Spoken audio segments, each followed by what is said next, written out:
Okay, so today we have a double feature on independence. Today, on August the 27th, we have the Independence Treaty of Uruguay from 194 years ago, freeing itself from Brazil and Argentina, as well as 31 years ago, we have the independence of Moldova, away from the USSR.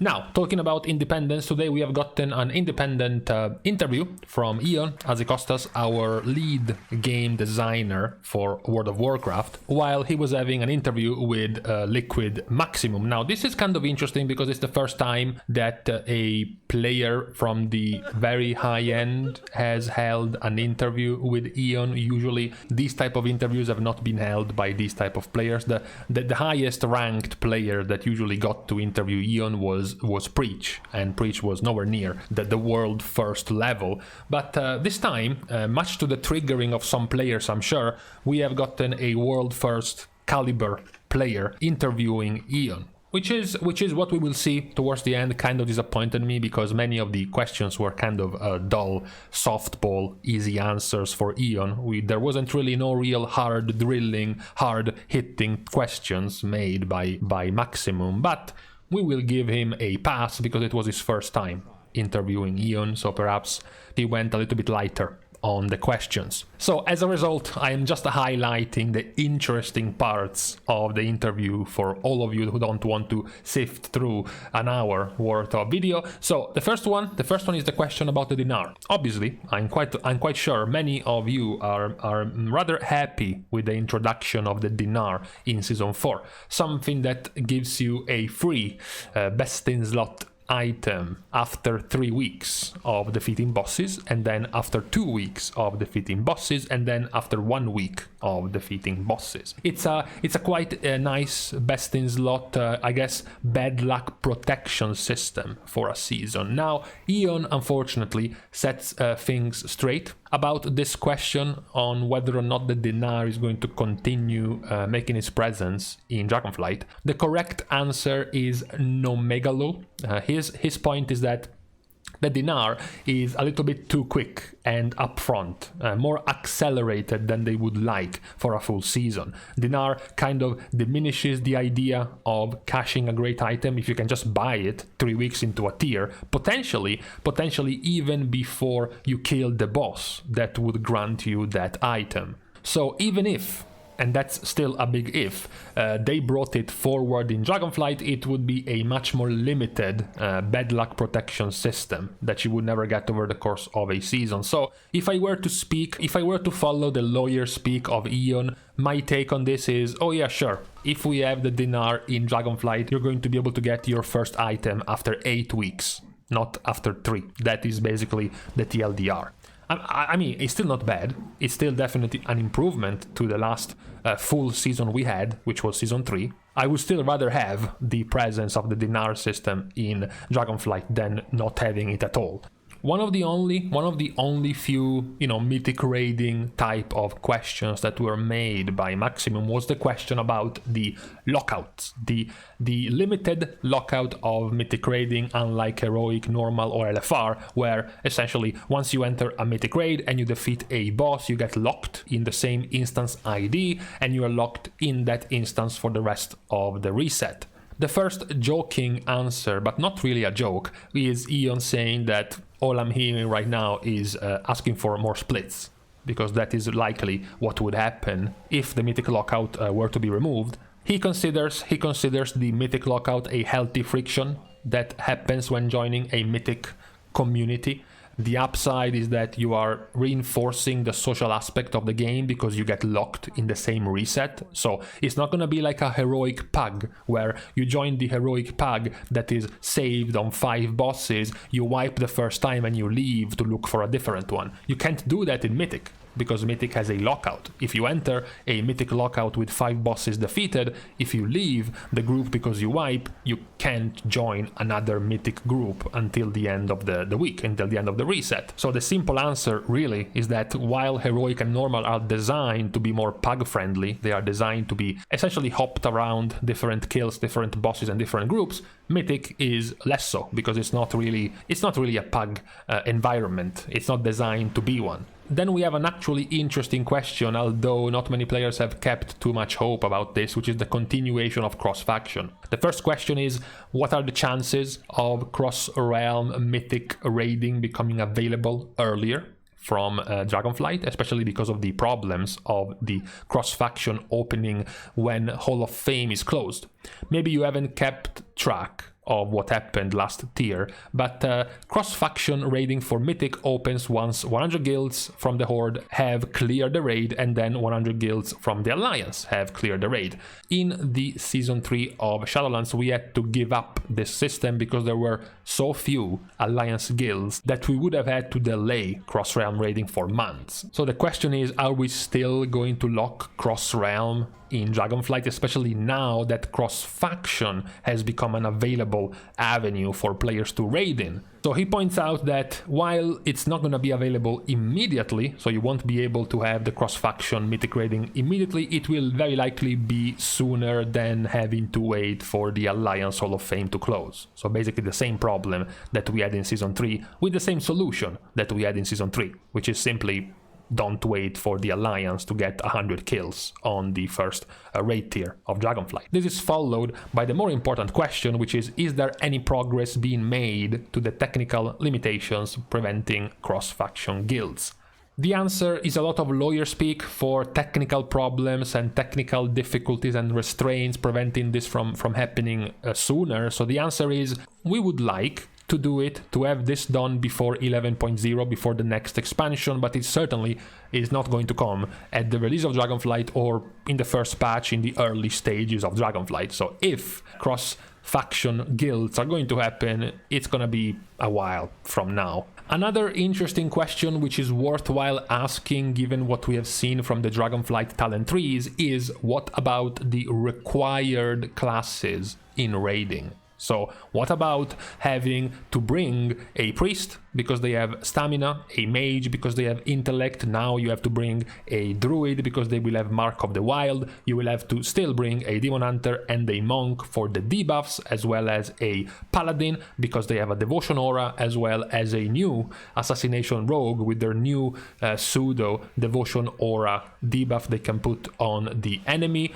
Then you also have warlocks because of hellstones and very likely because of gateways. We are already starting to hit many classes being required for the raid. He points out that initially back in vanilla or even TBC they had way more party buffs, where making group compositions was very complicated in having to try to slot everyone in the right party, whereas now they went back for a little bit more wider class representation. So all paladins get the devotion aura, or all the druids get Mark of the Wild, etc, etc. He also unveils that across this class representation they are going to give, as if there was any need for more utility, they are going to give evokers Bloodlust, and likely, not announced and confirmed yet, but they're going to be giving combat res to paladin as an extra feature to their utility.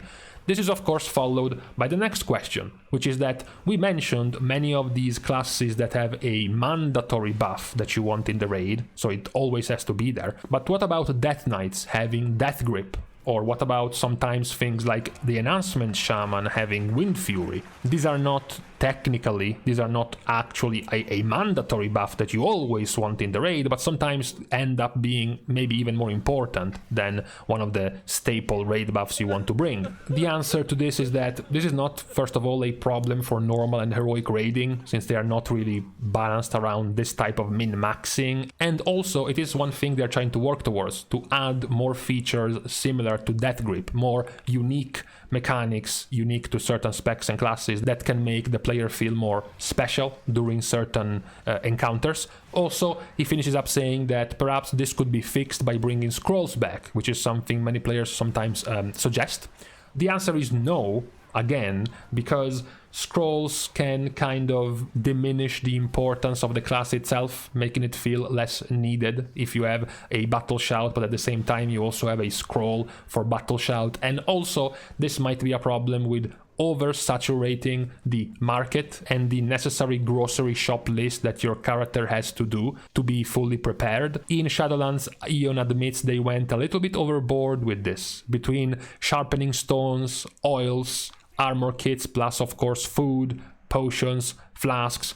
Perhaps there was a little bit too much stuff. He mentions this attempt was to try to make crafting a little bit more relevant, but in the end it turned out to be quite the chore. So now it's good that in Dragonflight we are giving profession players something to play with, rather than having all of these consumables being required in Dragonflight, which they won't be, by the way. One question which I also thought about when I first heard this type of schedule that Mythic Plus will have in Dragonflight is, because in Dragonflight we are going to have 8 Dragonflight dungeons, but they're going to be split over 2 seasons. So the first season we'll have 4 new dungeons and 4 old dungeons, and then season 2 is going to have the other 4 new dungeons of Dragonflight plus 4 additional older dungeons. And the question is, what happens if you end up having all of your best received, all of your most liked Dragonflight dungeons in the first rotation, and then you end up having to give them a goodbye for season 2. Imagine if right now, for example, or in the past couple of expansions, you had dungeons like Freehold, dungeons like Ataldazar, like Spires of Ascension, and like Halls of Atonement, and then you rotate out, and the next season all these dungeons go away, and what you get is Vault of the Wardens, it's King's Rest, it's Lower and Upper Karazhan. Players are gonna be, what the shit is this? I wanted my old Halls of Atonement back. Why do I have to play in Sanguine Depths? Who came up with this dungeon? I want to go back to Halls of Atonement. Ion is saying that, we only have scheduled season 1 and season 2 so far. We have still no plans set for season 3. So we can, after the first season and the first 4 dungeons, and then the second season and the next 4 dungeons for Dragonflight, we can take the feedback of the player base. We can take a look at which dungeons were the most liked, which dungeons were the most disliked, and then for the following seasons we can adjust based on the community feedback of the dungeons in Dragonflight.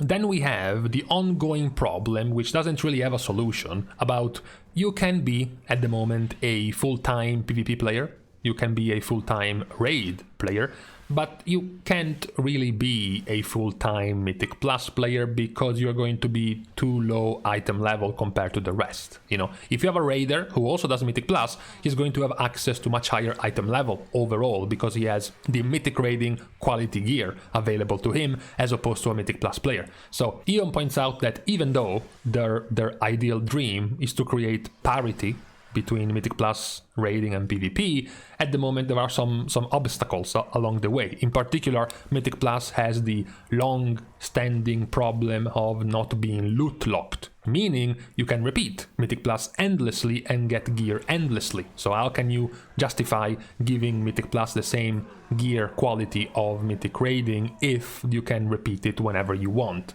I do think there are some solutions to that. You could simply make it similar to the crafted gear, that you can only equip 1 at a time, or it used to be sometimes 2 at a time or 3 at a time. You could do the same for Mythic Plus. You could do, if you complete keys higher than plus 20, you start being eligible for, 304 item level Mythic Plus gear, but it's going to stop after you loot a couple of them every week, for example, or one of them every week. So that could be a limitation that would work for Mythic Plus player, trying to mimic the amount of loot you can get from Mythic raiding, which is, 1 or 2 per week if you're lucky, 0 if you're unlucky. That could be a possible solution for the Mythic Plus gear issue at the moment. We finished the interview with questions about current situations, which is Dragonflight, and which is the communication, the transparency, and the details that are being given to the players based on what we have seen in Dragonflight Alpha so far, mainly complaining about druids and about priests, because so far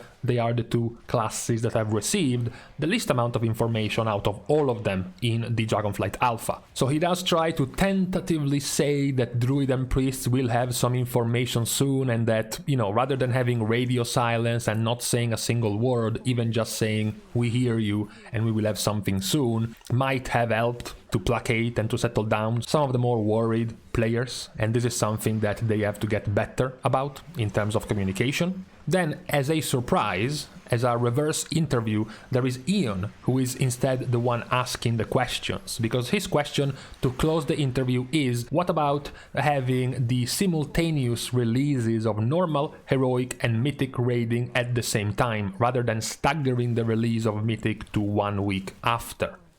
Maximum, in his degenerate way of world-first thinking, has a baffling answer, pointing out that the developers have continuously struggled to limit the crazy thing world-first guilds are going to do to get ahead, and that part of this is created by delaying the Mythic release by a week, giving world-first raider tons of way to abuse the split runs of heroics and whatnot. I think this would not really work this way. I think this would just promote playing 20 hours a day instead of playing 15 hours a day if Mythic were to be released at first. Not to mention that you also have to think about the general player base. I think, speaking as a Mythic Raider, and I believe it's going to be the same feeling for the majority of the Mythic Raiders, that it simply feels bad. It feels bad to be stuck in Heroic, trying to progress perhaps an overtuned Heroic boss when you know Mythic is open. You might have all gotten this feeling in Season 3, when Sepulcher was released, and for a few days, somehow, someway, Heroic was extremely overtuned.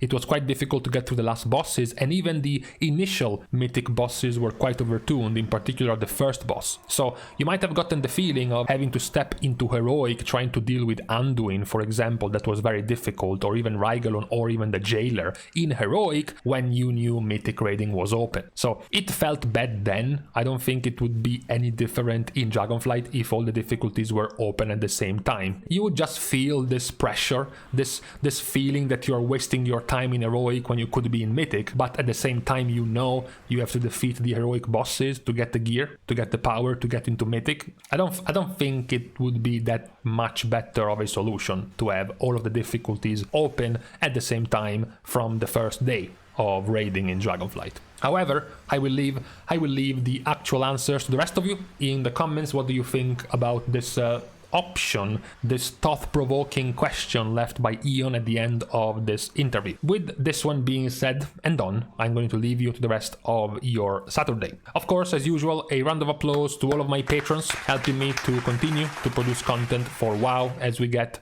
deeper and deeper towards what I believe to be the end of the alpha very soon into the beta of Dragonflight.